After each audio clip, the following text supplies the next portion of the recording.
Well, at least now we know what the best show of the year is now, and it's Severance Season 2.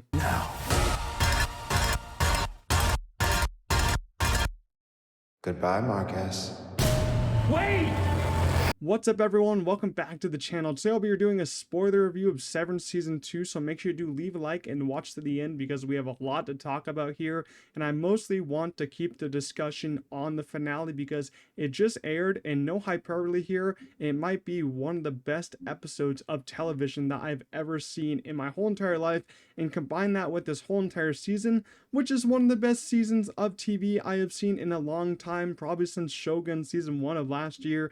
It's kind of crazy that we've been getting the best shows of the year in like March and April, the weekly shows, of course. This is, of course, event television, like I've been saying.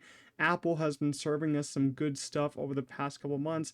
The past couple years, Shrinking last year was great, but they just had a headline come out that they lost like $1 billion a year on their streaming service, which is pretty bad. But I'm happy I'm getting all this content because they are making some great shows.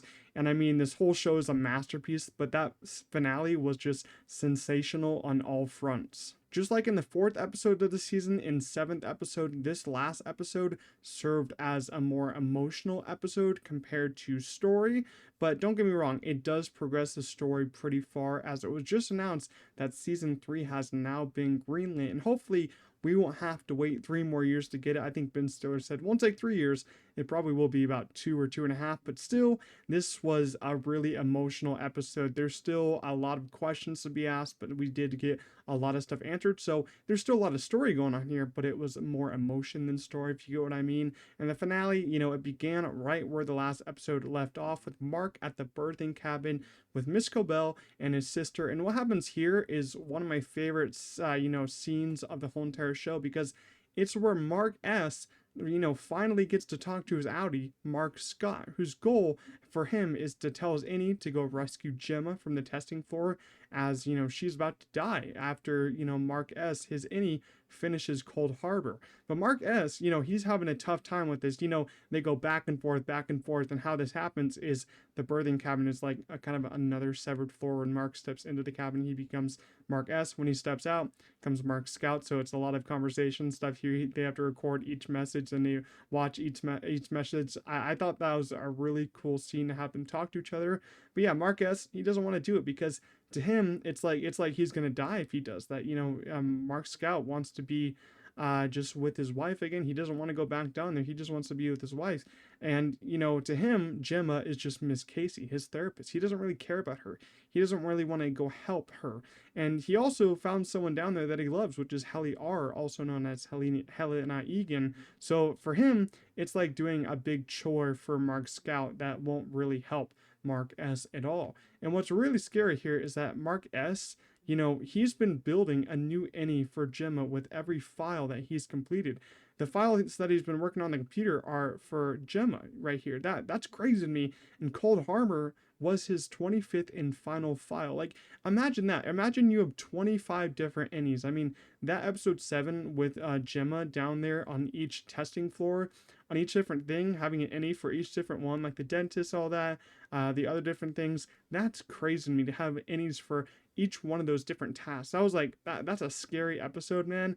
And I'm like, yeah, you better go rescue Gemma, man. I do not want to go see her like have to go through all this stuff again. And so then we go back to the severed floor with Mark S., and he finds Helly down there, and he has to complete Cold Harbor. And as he does start to complete it, Milchick comes in with the marching band to celebrate. And I gotta say, I loved Milchick this season, and the guy who played him did such a great job. He's going to be the new Mission Impossible. I kind of feel bad for Mr. Milchick, though, because he's really getting the short end of the stick. He's been dealing with a lot this season, and he always gets in trouble because the Mark and everyone else just makes him look so bad. And even this episode, he was getting very angry. And we also caught back up with Dylan, as, the last episode, he wanted to get out, man. He didn't want to be there anymore. He resigned, but his quest to leave got denied by his Audi. And you know what's funny about this episode? The only person we didn't see was Irving. I really do wonder where they're going to take Irving's story, because he left. He left on the train. Will he be back in season 3? I think so, but I don't know where they're going to take his story. But the funniest thing about this show and this scene right here is when Dylan gets his request denied. Mr. Milchick gives it to him, and then he runs out of the room because he's actually late for the ceremony of Cold Harbor being completed. I thought that was the funniest thing. I was like, why is this guy running out of the room so fast? I've never seen Mr. Milchick run that fast. But then we saw that he was late. He was like 2 seconds late. He was that late to the party. And what ensues next in this kind of escape plan was absolutely insane. The marching band's there, everything's happening, and then Mark needs to leave. He has to leave to go to the testing floor, and then Helly and Dylan end up, trapping Mr. Milchick in the bathroom. Him trying to get out is the funniest thing because he can't. He just keeps running at the vending machine, but he can't get out. And Mark, he's running to the testing floor. He has to go left, right, all these different directions to save Gemma. But just as we suspected, it's not going to be that easy as Mr. Drummond finds him. What ensues next is probably the goriest thing that will ever happen in this show. Mr. Drummond starts fighting Mark S. And Mr. Drummond, he's a big guy, and he's throwing Mark across the room. He punches Mark straight in the face. I'm like, there's no chance for Mark. And then the goat lady comes and she starts helping out Mark. And so they, finally defeat Mr. Drummond. He almost dies, but Mark S. needs him to get into that room to go to the testing floor.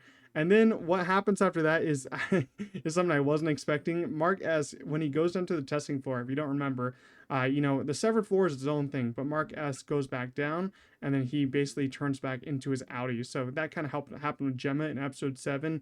When she was trying to escape the testing floor, she went back up, became Miss Casey again, because it's the severed floor, only works on the severed floor, the thing in their brains. So when he's going down, he's holding the gun on Mr. Drummond's neck. He's like, don't you move. And then when he goes down, turns back into Mark Scout, his Audi. Mark then basically shoots the gun. He shoots the gun into him. He pulls that trigger, and then Mr. Drummond starts dying. I found that whole sequence to be hilarious because Mark Scout, his Audi, has no idea what's even happening. He just got transported into this brawl. He has blood on him, and then there's a guy just blood gushing down his neck. And he's like, what the heck is happening? But he has to forget about that because he has to go find his wife, and they soon find each other. They have a nice embrace and all that. They get back into the elevator as some people are chasing them. And then another thing that happens in here is that they share a nice kiss with each other. But guess what? They have to go back up. So they're going to switch again. And then it becomes Mark S. and Miss Casey kissing each other. That was pretty funny, but also pretty awkward. Because if you remember, Miss Casey is basically Mark S.'s therapist. And they really don't care for each other that way. And so after that, they're like, okay. And then Mark S. has to, get Miss Casey out of there. So they get to the exit. And then basically he pushes Miss Casey through the door. And then she turns back into Gemma because she's not technically on the severed floor anymore. And then Gemma's like, come on, Mark, get in here. Come in. Come on, you have to go. But after this, it's like Mark S. has no real care in the world anymore. He doesn't care about Gemma. He doesn't know who she is. He was just fulfilling the goal, which was getting her out of there. And he has no memories of Gemma, so he doesn't really want to go with her. And he's facing her. He's like, I don't really know. I don't know what's going on. But then, of course, Helly comes in from around the corner. So you have Helly in the one end, then you have Gemma on the other end, and they're both like uttering for Mark to come either way. But Mark S. has to choose, and he turns and goes to Helly, which, of course, we all could have guessed because Helly is the one that Mark S. loves. Mark S. doesn't love Gemma. Mark Scout loves Gemma. So then you have Mark S. and Helly, embracing, going down the hall. And then you have the upsetting image of Gemma in the background pounding on the doors. But Mark just walks away as he just doesn't care about her. And the season, it sadly has to come to an end. So it ends with Mark S. and Helly running down the endless hallways of the severed floor. So that's the ending, And what's funny about this episode's ending, I think it was the same as season 1. Maybe it's different, but this one, like every single episode, it always ends on that cut to black. This one ended on, a fade to red. It ended on a red. I was wondering, what does that mean? Might mean because we had all this blood this episode. I don't know, but it was pretty emotional episode. I will say that. What will happen in season 3?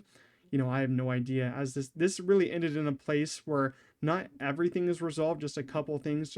It would have been a worse cliffhanger if it ended on that shot of Helly in the background, Mark right there, and he didn't make a decision. Everyone would have been really pissed about that. But we have a lot of questions here. What are the Ennies going to do now? Because they were working on those files and all that. What's for them to work on? They're all going to be in really big trouble in this episode, as Mr. Milchick got out of the bathroom, but he's really mad. So what will happen there? What will happen with Irving? I do wonder, though, what's the big deal with Mark S. choosing Helly? As, I think, doesn't Mark S. go home at 5 every day? So Mark Scout will still be able to see his wife. So I don't really see the big issue there. But that's also a question. Will Mark S be able to leave? I mean, after all he's done, he killed a man. He killed Mr. Drummond at that fact. But who knows? You know, a lot of questions. We'll get the new season in 2.5 years. But overall, you know, Severance Season 2 was another masterpiece by Ben Stiller and Dan Erickson. And to me, I think it's even better than Season 1. I mean, just episodes 4, 7, and 10 are better than the first season in my eyes. Sure, you could agree it has some pacing issues, like episode 8 was a little weak. It should have just been a B plot in another episode, but I think that those 3 episodes just make this so much higher than the first season. And if it was up to me, each actor on the show would be getting an Emmy. I don't know who's going to get them, because you have 2 people going for that supporting actress Emmy, but I know that Adam Scott's going to get one. He was just terrific here. And all in all, this show was just extraordinary, and season was just extraordinary from start to finish, man. It gets a clear 10 out of 10 from me. But I hope you guys did watch Severance Season 2. If you did, leave your own thoughts down below of what you thought of the finale, what you think is going to happen in Season 3, and just what did you rate Season 2? I gave it a 10 out of 10 because I think it is the best show of the year so far. But that's it for today's review. I'll see you guys in the next one. Peace out.